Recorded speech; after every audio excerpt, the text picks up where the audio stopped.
Welcome to this explainer. Okay, so today we are going to break down some of the biggest buzzwords in tech and finance. We're going to see exactly how Web3 and tokenization are taking power away from centralized systems and putting it directly into your hands. Let's just dive right in. I want you to picture this for a second. Imagine a world where you don't actually need to trust a centralized bank or a government or some giant corporate middleman just to securely hold and transfer your money. What if the internet itself functioned as a secure vault and a global payment network right out of the box? Well, that is the core promise of the technology we're unpacking today. Here's our roadmap for today. 1. The flaws of centralized money. 2. Enter the distributed ledger. 3. Smart contracts explained simply. 4. Web3 and tokenization. 5. Incentivizing the community. And 6. The new digital economy. All right, Section 1, the flaws of centralized money. To really get why Web3 matters, we have to start by looking at the severe problems created by centralized money.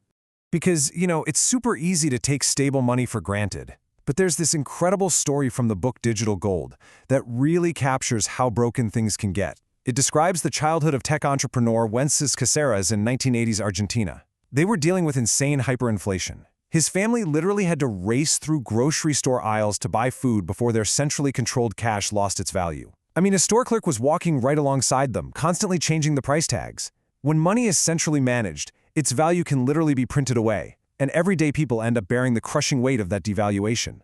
And honestly, it goes way beyond just hyperinflation. The book, Check Your Financial Privilege, makes the point that living with a stable currency is exactly that. It's a privilege. The sources point out that in Nigeria, authoritarian regimes have frozen the bank accounts of human rights activists. In Cuba, a centralized dual currency system completely gutted the savings of everyday citizens. And then in places like El Salvador, predatory middlemen charge massive fees just for people trying to send a little money home to their families. When you look at these global examples side by side, it is crystal clear that billions of people desperately need an alternative to the traditional banking system. Which brings us to Section 2. Enter the distributed ledger. This is the technological solution to that systemic financial privilege we just talked about. So, what is a distributed ledger? Instead of relying on a bank's private, closed-off database to track who owns what, a distributed ledger is basically just a public network that lets you control your own money directly. It's totally peer-to-peer, there's no central server for someone to hack, there's no CEO to bribe, and absolutely no middleman who can suddenly freeze your account. The whole thing runs on pure mathematics and decentralized computing. Let's actually walk through how this works in practice, because doing this without a bank sounds like magic, right? Step 1. You initiate a transaction using a super secret password called a private key. Step 2. That creates a unique digital signature, which gets broadcast out to the network. Step 3, and this is where the magic happens, thousands of independent computers all over the world mathematically verify that your signature is legit and that you actually have the funds to spend. And finally, Step 4, the transaction is permanently locked into a chronological block of data. No human intervention at all, and no permission required from anyone. Because no single person or company controls this ledger, the rules can't just be arbitrarily changed on a whim. The book, The Bitcoin Standard, calls this a monetary lifeboat, and that's exactly what it is for people trapped in financial oppression.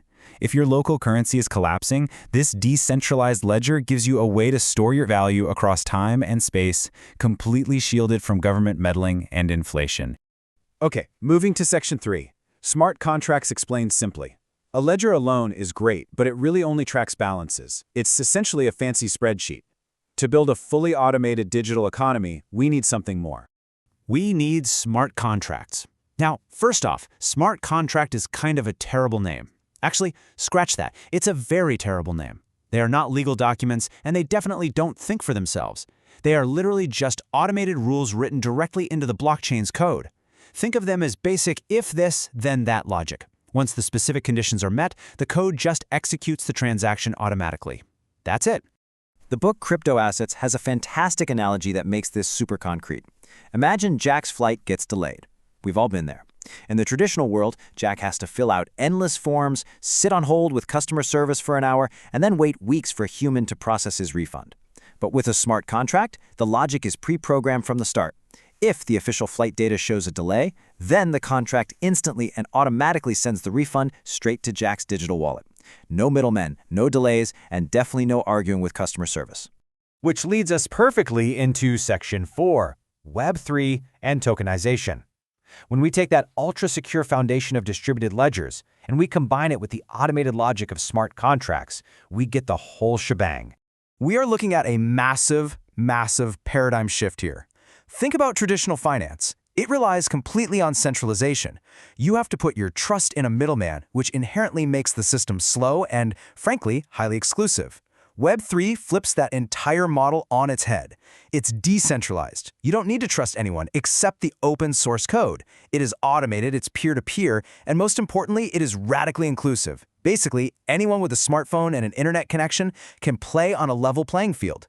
And because of this Web3 technology, we can now tokenize almost anything. Tokenization just means taking a real-world asset and representing it as a digital token on a ledger. And the potential here is wild. You can have fractional ownership of a multi-million-dollar apartment building. That means someone could invest just $50 into prime real estate. It creates verifiable provenance for digital art, so creators automatically get their royalties paid out via smart contracts.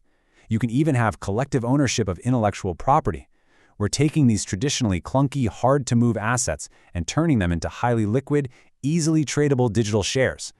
Now, on to Section 5, Incentivizing the Community.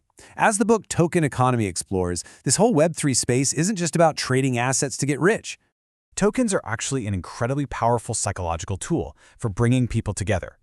To understand why this is such a game changer, we have to look at a classic economic problem known as the tragedy of the commons. You've probably seen this in real life. Shared resources, like a public park or clean air, or even an open-source software project, often end up totally neglected or depleted. And why? Because while everyone loves using the resource, no single person is financially incentivized to actually do the hard work of maintaining it. Well, tokens completely solve the tragedy of the commons by engineering the incentives. A Web3 network can be programmed to automatically hand out tokens to users who actually contribute value. Maybe that's validating transactions, maybe it's creating quality content, or just maintaining a shared digital resource. And here's the kicker. If the network succeeds and grows, the value of that token goes up. It perfectly aligns your desire for personal profit with the greater good of the community. You are quite literally getting paid to be a good neighbor in the ecosystem. Finally, Section 6, the new digital economy. All of these building blocks we've talked about, the distributed ledgers, the smart contracts, the token incentives, they all stack up to create something entirely new. We're standing in the middle of a monumental shift. Just look at the comparison. The old economy? It's managed by fallible central planners. It constantly struggles with high inflation, and it's guarded by massive corporate gatekeepers. But the new economy is governed by transparent global networks. It features sound money that's protected by math, not by politicians.